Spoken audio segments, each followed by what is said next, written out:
Saya lanjutkan diskusinya siapa capres pilihan Jokowi dan Megawati. Masih bersama dengan Mas Burhanuddin Muhtadi, Mas Budi Aris Setiadi, dan juga Bang Andreas Hugo Parera.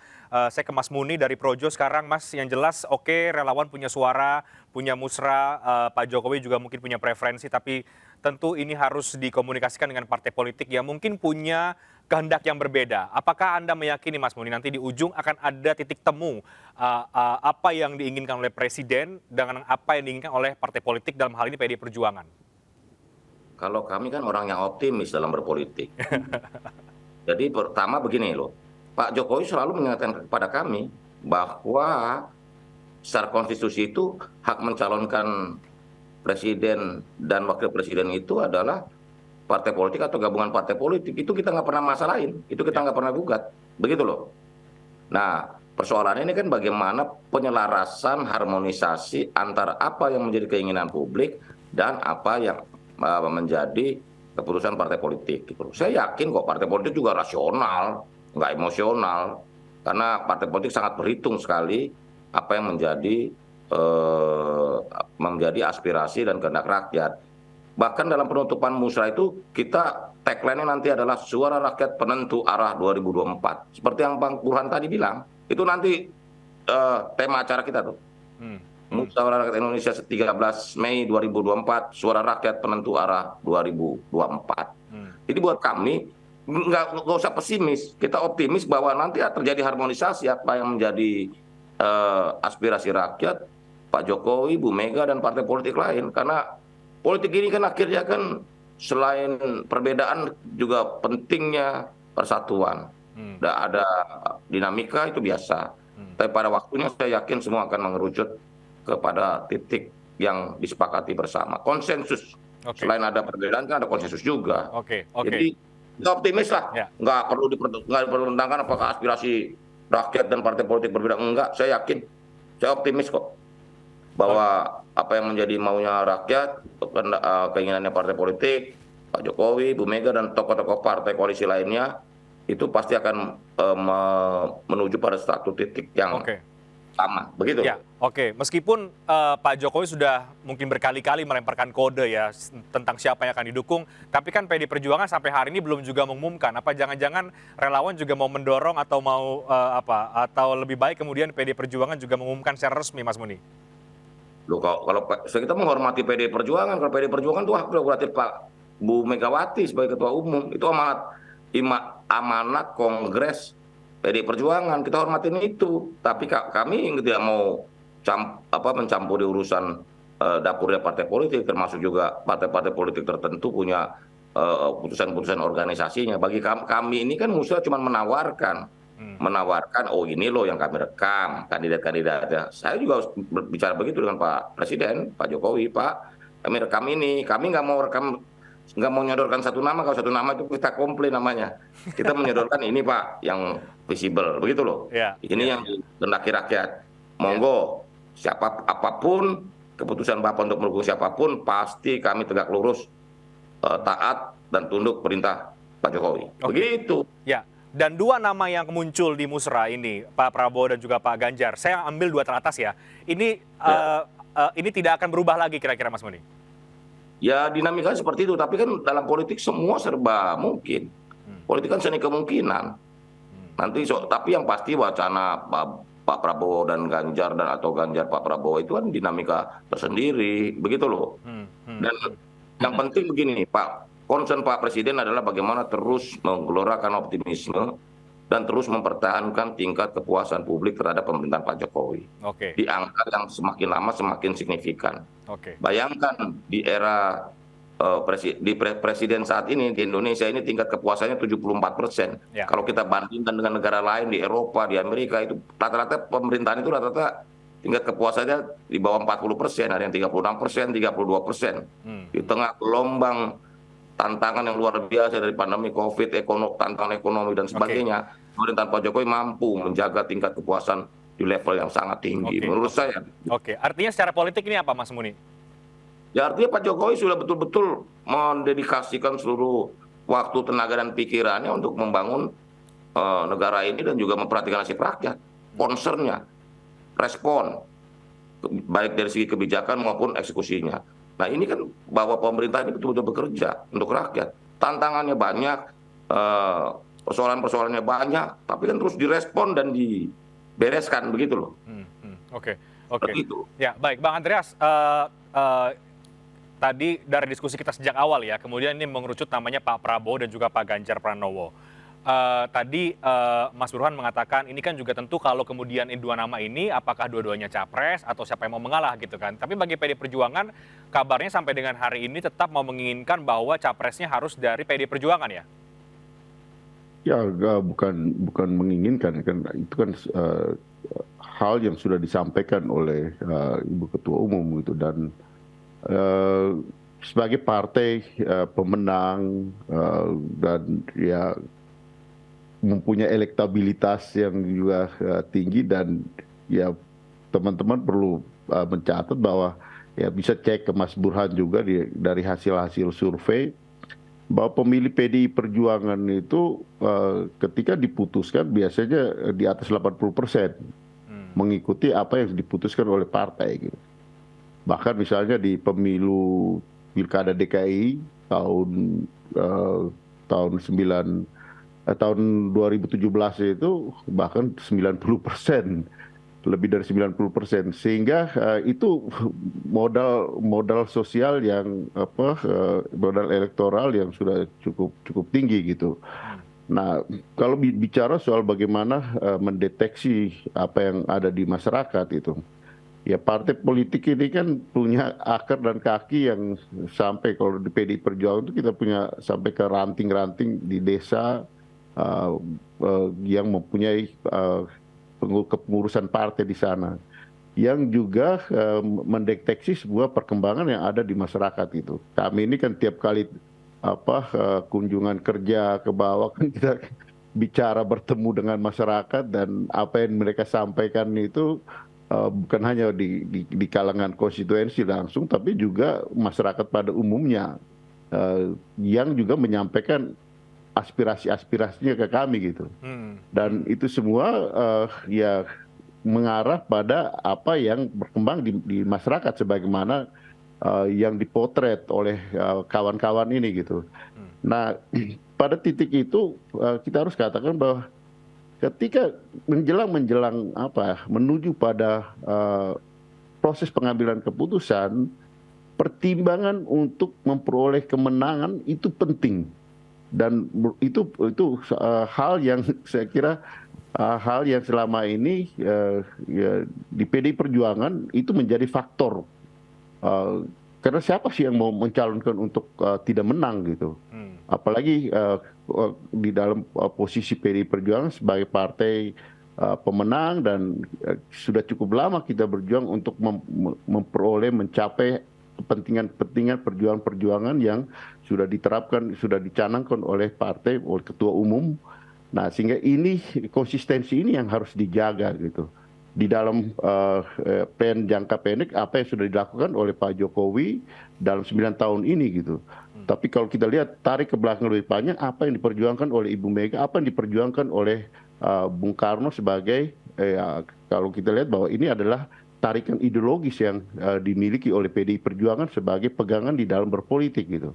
Nah, kesamaan tarikan ideologis ini merupakan hal yang penting yang harus dijaga, dan siapa yang menjaga itu adalah ya tentu kita yakin bahwa ketua umum akan memutuskan orang yang mempunyai kadar keideologisan yang kuat, dan kemudian dia bisa melanjutkan apa yang sudah dilakukan oleh Bung Karno, apa yang dilakukan oleh Ibu Mega, dan apa yang dilakukan oleh Pak Jokowi. Dan itu adalah satu tarikan napas perjuangan dari partai ini. Oke, Bang Andreas, apakah sebagai kader Anda meyakini bahwa dari pertemuan Pak Jokowi dengan juga Bu Mega, ini apa yang diinginkan oleh Pak Jokowi dan apa yang diinginkan oleh partai atau PDI Perjuangan ini sudah mencapai titik temu, atau nanti di ujung tadi Mas Muni katakan ini akan ada konsensus juga ujung-ujungnya? Antara Ibu Mega dan Pak Jokowi itu kan ya kalau kita bilang lebih pada bagaimana preferensi-preferensi yang ada itu dipertemukan di dalam satu cara pandang gitu. Dan itu tentu memperhatikan berbagai macam dinamika yang berkembang gitu. Dan kalau kita lihat apa yang tadi juga Mas Burhan katakan bahwa perkembangan dalam beberapa waktu ke depan ini akan tentu menjadi pertimbangan bagaimana positioning di dalam pengambilan keputusan nanti. Oke, Mas Burhan, tadi di awal kita sudah banyak membahas bahwa ini artinya pemilu kan semakin dekat ya. Dalam beberapa waktu ke depan ini, dari pertemuan ini, apakah menurut Anda ini sudah hampir final bahwa kedua tokoh sudah saling sepakat, atau sekali lagi ini masih saling menyamakan pandangan soal siapa yang akan diusung? Sepertinya pertemuan terakhir ini jauh lebih mengerucut ya ketimbang pertemuan-pertemuan kedua tokoh ini sebelumnya. Pertama, selain waktu juga semakin dekat, time is ticking sebelum proses pendaftaran. Saat yang sama sudah muncul semacam common enemy kan, gitu. Jadi menurut saya munculnya nama yang makin mengerucut di kantong Ibu Mega maupun Presiden Jokowi itu juga tidak bisa dilepaskan dari dinamika lawan atau oponen yang muncul terutama dari koalisi perubahan.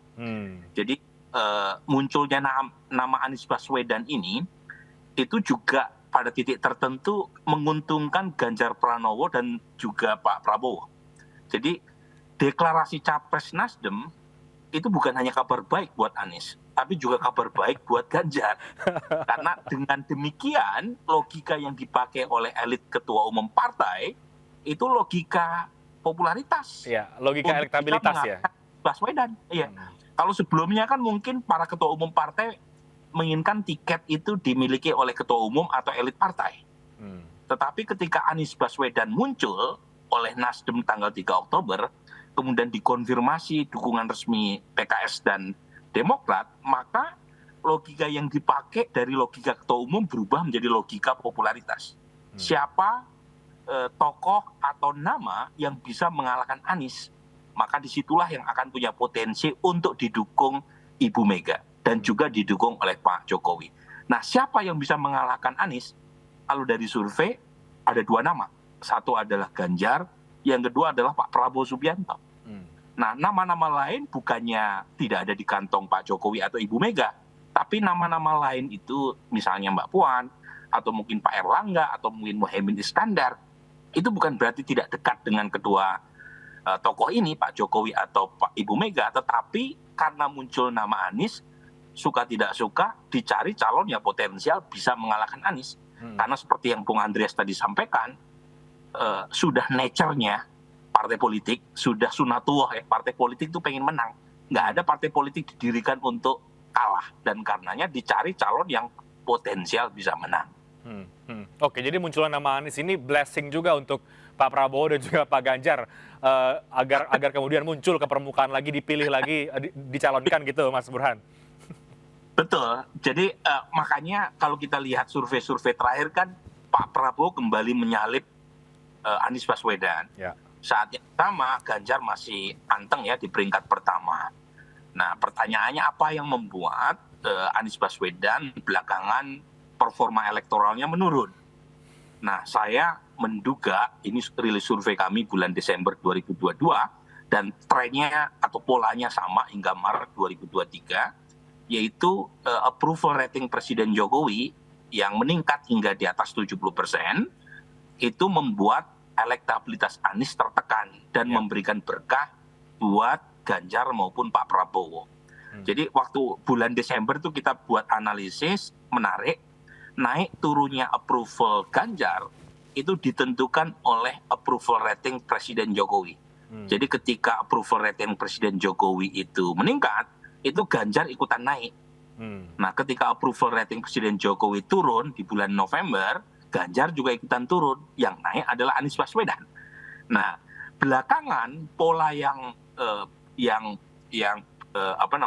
pola antara approval rating Presiden Jokowi dengan elektabilitas Ganjar yang selaras ini itu juga dinikmati oleh Pak Prabowo. Jadi Pak Prabowo ini belakangan makin mendapatkan dukungan dari sebagian pendukung Pak Jokowi, dan itu membuat elektabilitas Pak Prabowo rebound dan kembali menyalip Anies Baswedan. Nah, jadi di sini posisinya dilematis. Kalau mengandalkan segmen mereka yang anti atau kritis terhadap Presiden Jokowi, itu segmennya paling banyak 30%. Jadi tidak cukup buat Anies untuk bisa mengalahkan Ganjar atau Pak Prabowo kalau hanya fokus pada segmen pemilih yang relatif kritis atau negatif terhadap Presiden Jokowi. Satu-satunya peluang buat Anies untuk unggul adalah mendapatkan dukungan dari sebagian pendukung Pak Jokowi, terutama Jawa Timur dan Jawa Tengah. Sayangnya dari awal Anies Baswedan dan timnya itu memframing sebagai antitesis Presiden Jokowi. Sehingga sulit untuk masuk ke sana. Buat Anies untuk mendapatkan dukungan dari pendukung Pak Jokowi. Oke. Jadi kalau Anda bisa menyimpulkan siapa capres pilihan Jokowi Megawati, nama itu adalah Pak Prabowo dan juga Pak Ganjar Pranowo, Mas Burhan?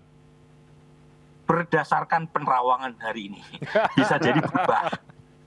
Dalam beberapa bulan depan. Tapi yang pasti gini, ini polanya ya, Reinhardt ya. Presiden Jokowi atau Ibu Mega itu pasti memperhatikan dinamika elektoral di tingkat massa. Nah, kalau misalnya massa atau pemilih menginginkan nama yang muncul seperti yang sekarang dipotret oleh lembaga survei, saya kira Presiden Jokowi dan Ibu Mega juga akan mendengarkan suara publik. Dan jangan lupa gitu ya, di mana-mana siapapun calon yang ingin maju, siapapun partai maupun elit politik itu pasti ingin menang. Dan itu kuncinya adalah tidak berbenturan dengan aspirasi publik. Jadi ini bagian dari penyerapan aspirasi publik oleh elit dan bagus untuk menunjukkan dan sekaligus memperlihatkan komitmen Presiden Jokowi maupun Presiden Megawati ya, kan Ibu Mega adalah presiden juga gitu ya, terhadap aspirasi publik bahwa suara rakyat suara Tuhan.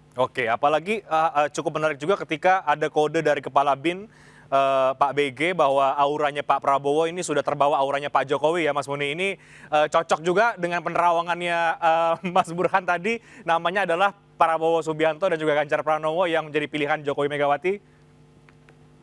Ya itu kan tadi di Papua, dalam pembukaan Papua Youth Center itu loh, yang memang sudah viral hari ini. Ya ini makin mengkonfirmasi lah apa yang menjadi harapan, prediksi, penerawangan dari Pak Burhan juga, penerawangan dan juga hasil serapan kami, serapan relawan Jokowi dalam musyawarah rakyat ini. Memang berbeda karena kami merekam secara jernih apa yang menjadi aspirasi dan kehendak rakyat di seluruh Indonesia gitu loh. Cocok Bang Andreas, terakhir singkat, cocok Jokowi Megawati akhirnya pilihannya kepada Pak Prabowo dan juga Pak Ganjar, singkat? Ya, saya kira beberapa waktu ke depan ini adalah memperhatikan dinamika-dinamika yang berkembang di masyarakat. Karena bagaimanapun dinamika pada hari-hari menuju pada keputusan itu akan sangat juga ikut menentukan. Jadi variabel-variabel X yang bisa mempengaruhi apa yang sudah ada sekarang.